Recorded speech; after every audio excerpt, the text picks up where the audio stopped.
বিএনপির বিতর্কিত নেতা জনাব মির্জা আব্বাস সাহেবের হুঁশ ফিরেছে, কিন্তু মির্জা আব্বাস সাহেব কোনো লাভ নেই।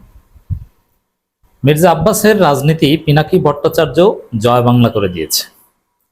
দর্শক, মির্জা আব্বাস বাংলাদেশে এখন প্রতিষ্ঠিত চাঁদাবাজ। ঢাকার একটা অংশের সব চাঁদাবাজি মির্জা আব্বাস নিয়ন্ত্রণ করেন। তিনি নিজেও কার্যত স্বীকার করেছেন, কিন্তু অন্যভাবে। মির্জা আব্বাস গরুর হাটের দালাল ছিলেন।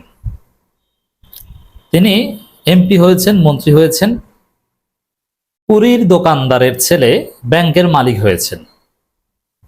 দৃশ্যমান কোনো ব্যবসায়িক সফলতা বা এন্টারপ্রেনার হওয়া ছাড়া পিনাকি ভট্টাচার্য যে প্রমাণ দিয়েছেন, যে প্রেজেন্টেশন করেছেন, যে স্লাইড শো দেখিয়েছেন, তার কোনো জবাব আজ পর্যন্ত মির্জা আব্বাস দিতে পারেননি। এখন বাংলাদেশের বর্তমান বাস্তবতায়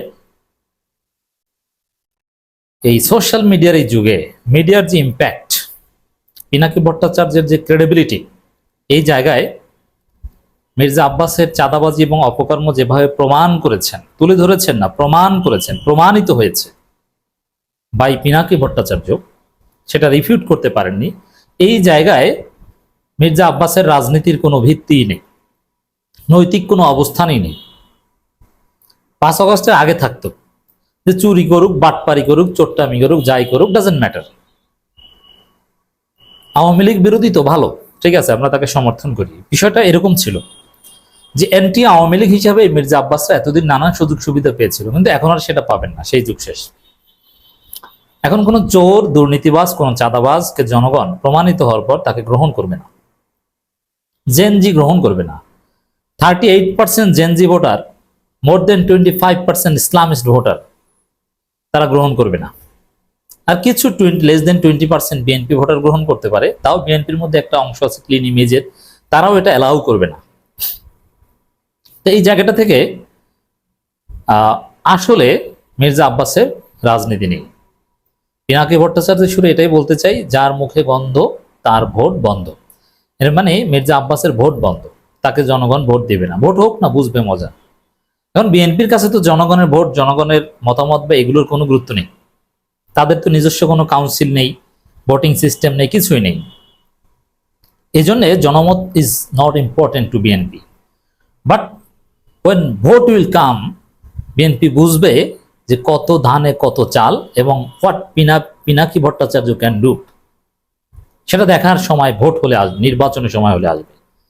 এই জায়গাটাতে আমরা বলতে পারি, বিশেষ করে 3 জনকে ধরেছেন, 3 জনকে জয় বাংলা করে দিয়েছেন পিনাকি ভট্টাচার্য।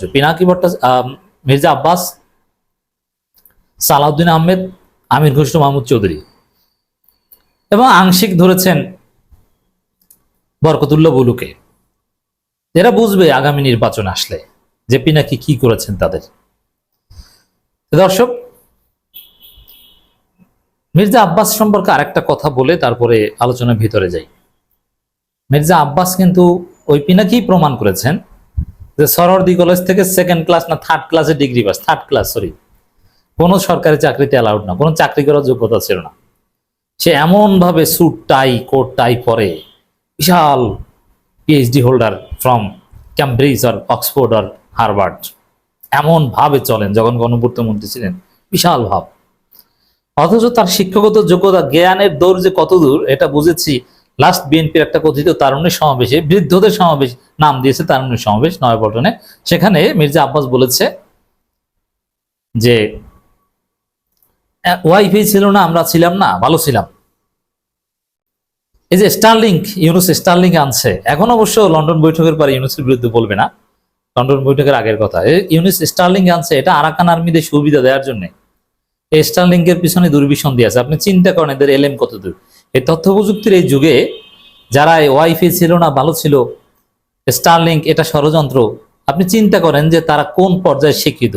2nd ক্লাসে ডিগ্রি পাস না 3rd ক্লাসে ডিগ্রি পাস, বোঝা যায়। এই হচ্ছে মির্জা আব্বাস। সে মির্জা আব্বাস এখন বলছেন আব্বাসের লোক পরিচয় দিয়ে চাঁদাবাজি করছে কিছু লোক, মানে তিনি আসলে চাঁদাবাজি করছেন এটা স্বীকার করছে। আব্বাসের লোক পরিচয় দেখে হাওয়ার উপর না, আব্বাসের লোক বলেই তো আব্বাসের লোক পরিচয় দেয়। আপনি কি মনে করেন এই তথ্য প্রযুক্তির এই যুগে একজনকে চাঁদা চাইবে আর চাঁদা দিয়ে দিবে না। যখন কনফার্ম হবে যে না মির্জা আব্বাসের লোক, একে চাঁদা না দিলে আমার খবর আছে, তখনই চাঁদা দিবে। অতএব আব্বাসের লোক পরিচয় যারা চাঁদাবাজি করছে তারা আসলেই মির্জা আব্বাসের লোক। এখন হয়তো বা আপনি দুধের ধোয়া তুলসী পাতা সাজার চেষ্টা করছেন, বাট ওই চাঁদাবাজটা মির্জা আব্বাসের লোক। মানে স্বীকার করছেন যে মির্জা আব্বাসের নামে ঢাকা দক্ষিণ সিটি কর্পোরেশন ভুক্ত এলাকায় বিশাল একটা অংশে শাহজাহানপুর, খিলগাঁও, এই আশেপাশে মালিবাগ, এইসব জায়গায় চাঁদাবাজি হয়, গোরান, বিভিন্ন জায়গায় একদম ওই বাড্ডা পর্যন্ত ঠেকানো মির্জা আব্বাসের চাঁদাবাজির সাম্রাজ্য। এবং এগুলো করেই আজকে মির্জা আব্বাস হয়েছে। চাঁদাবাজদের প্রতিরোধ করতে হবে, যদি সে বিএনপিও হয় তাকে ছাড় দেওয়া যাবে না, এই কথাটা একটা ফালতু কথা। কারণ চাঁদাবাজদের প্রতিরোধ করার কোনো মেকানিজম বিএনপির নেই। আচ্ছা, তারেক রহমান বলেছে যে তার চাঁদাবাজি করলে আমাদের দলে আশ্রয় হবে না, বহিষ্কার করব, করছে, কিন্তু চাঁদাবাজি কমছে না। কেন কমছে না? বিএনপির বহিষ্কার ওটা একটা লোক দেখানো ভোতা অস্ত্র, ভুয়া অস্ত্র, এক। দ্বিতীয় হচ্ছে তাদের যে চাঁদাবাজি, এটা সাংগঠনিক ভাবে এটা অ্যাপ্রুভ করা হয়, চাঁদার ভাগ মির্জা আব্বাস পর্যন্ত পায়, তাহলে কিসের বহিষ্কার? এই যে বহিষ্কার সাংগঠনিক ব্যবস্থা, এটার একটা তাসির আমি বলি। সাপোজ একজনের চাঁদাবাজি ধরা পড়েছে, মিডিয়া এসেছে, মির্জা আব্বাসের লোক। এখন মির্জা আব্বাস বলবে যে বাবা তুমি তো চাঁদাবাজি করে ভাগ আমাকেও দাও, এখন মিডিয়া এসেছে, এখন যেহেতু সাংবাদিকরা ঝামেলা করছে, তোমাকে বহিষ্কার করতে কিছু মনে করি না, বহিষ্কার করি, পরে সিস্টেমে ওটা উঠাই নেবো, আর তুমি তো আমার লোকই, তুমি বিএনপির পদ থাকলেও আমার লোক, না থাকলেও আমার লোক। এই হচ্ছে বিএনপির সাংগঠনিক ব্যবস্থার নমুনা। এরা তো আসলে সাংগঠনিক ভাবে চাঁদাবাজদের পালে, এরা পার্সেন্টেজ পায়, এরা ব্যাংক তৈরি করেছে কি এমনি এমনি। তো দর্শক, এইটা হচ্ছে বাস্তবতা, যে এভাবে মির্জা আব্বাসরা চাঁদাবাজি করে, মির্জা আব্বাসের লোকেরা চাঁদাবাজি করে, বহিষ্কার করে যাকে, তার সাথে আবার রাতে একসাথে ক্যাসিনোতে আড্ডা দেয়, বারে আড্ডা দেয়। এখন মির্জা আব্বাস বারে যায় এটা আমি জানি না, প্রমাণ নেই, প্রমাণ যেটা নেই বললো, কিন্তু অনেকের হয়। এটাই হচ্ছে আওয়ামী লীগ বিএনপির রাজনীতি, উপর উপর বহিষ্কার, কিন্তু ভিতরে ভিতরে তাদের সাথে যোগাযোগ। আমরা ঢাকা বিশ্ববিদ্যালয়ে যখন পড়তাম তখন দেখতাম ছাত্রলীগের মধ্যে এই সিদ্দিকী, নাজমুল বা এদের চোখের সামনে দেখা, আমার পাশাপাশি একসাথে থাকতাম, এই যে কালো করে সিদ্দিকী, নাজমুল। যে বহিষ্কার, লোক দেখানো বহিষ্কার, বহিষ্কার করতে হয়, অথবা সাংগঠনিক বহিষ্কার তো দূরের কথা, বিশ্ববিদ্যালয়ের যে বহিষ্কার, প্রশাসনিক বহিষ্কার, ওগুলো প্রক্টোরিয়াল বডির সাথে এভাবে চুক্তি থাকতো যে ঠিক আছে স্যার বহিষ্কার করেন, কিছুদিন পর ওটা নাই করে দেব। সাংবাদিকদের চাপে লোক দেখানো, একটু বহিষ্কার দেখানো হতো, মারামারি করলে কিছুদিন পর বহিষ্কার নাই। বহিষ্কার যে করতো সেও হাসতো যে আমাকে বহিষ্কার করেছে। এবং ছাত্রলীগের পদ পাওয়ার ক্ষেত্রে এটা একটা যোগ্যতা হতো, তুই দেখেছো আমি কয়বার বহিষ্কার হয়েছি। এর মানে বহিষ্কারের কিচ্ছু না, একাডেমিক পরীক্ষা ক্লাস সব করতে পারে, এগুলো সব নাটক ছিল, আমাদের চোখের সামনে দেখা। তো বিএনপি আওয়ামী লীগের মধ্যে এই সাংগঠনিক ব্যবস্থা, বহিষ্কার হচ্ছে এটা। তো দর্শক, চাঁদাবাজকে কে প্রশ্রয় দেওয়া যাবে না, আমি কথাগুলো এ কারণে বললাম যে এখানে আসছে তাদের দলের মধ্যে অনেকে হালুয়া রুটি ভাগ নিতে। আরে ভাই আপনি নিজেও নেন, যে স্বীকার করলেন যে বিএনপি নেতারাও চাঁদাবাজির ভাগ নেয়।